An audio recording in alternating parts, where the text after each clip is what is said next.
ధరణి సమస్యల పరిష్కారంపై ముఖ్యమంత్రి రేవంత్ రెడ్డి సమీక్ష. మరింత లోతుగా అధ్యయనం చేయాలని అధికారులకు సూచన. శాశ్వత పరిష్కారం దిశగా చర్యలు చేపట్టాలన్న సీఎం రేవంత్.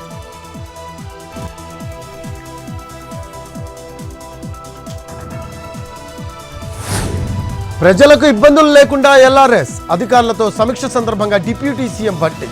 దరఖాస్తులు వేగంగా పరిష్కరించాలని సూచనలు.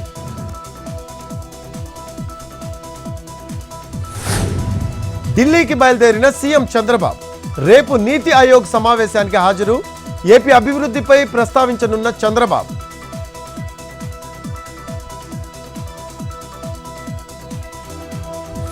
కాళేశ్వరం ప్రాజెక్టు నాసిరకమని ఎన్డీఎస్ఏ తేల్చి చెప్పింది. విద్యుత్ ఖర్చులే ఏటా 10,000 కోట్లు అన్న మంత్రి ఉత్తమ్. కమిషన్ల కక్కుర్తి తప్ప మరొకటి కాదని మంత్రి విమర్శ.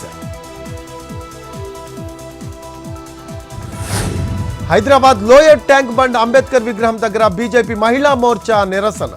మహిళలకు ఇచ్చిన గ్యారంటీలకు బడ్జెట్లో నిధులు కేటాయించలేదంటూ నిరసన. ఆందోళన చేస్తున్న కార్యకర్తలను అరెస్ట్ చేసిన పోలీసులు.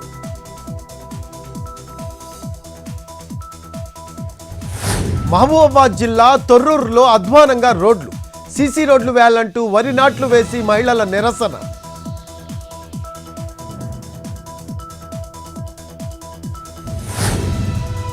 ఖమ్మం శ్రీ చైతన్య విద్యార్థిని ఆత్మహత్యాయత్నం. ఆసుపత్రిలో చికిత్స. హిందీ టీచర్ వేధింపులే కారణం. స్కూల్ ముందు తల్లిదండ్రులు బంధువుల ధర్నా. మైలార్దేవ్పల్లి మహావీర్ ఇంజనీరింగ్ కాలేజీలో ర్యాగింగ్ కలకల. సెమినార్కు పిలిచారని ఫస్ట్ ఇయర్ విద్యార్థులపై సీనియర్ల దాడి. బాత్రూంలో నిర్బంధించి ఇద్దరిపై సీనియర్ విద్యార్థుల పిడిగుద్దులు. మైలార్దేవ్పల్లి పిఎస్లో బాధితుల ఫిర్యాదు. పలు సెక్షన్ల కింద కేసు నమోదు.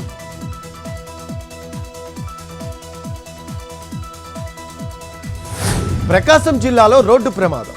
లక్ష్మీపురం జాతీయ రహదారిపై 2 లారీలు ఢీ. ప్రమాదంలో తీవ్రంగా గాయపడిన 2 లారీల డ్రైవర్లు.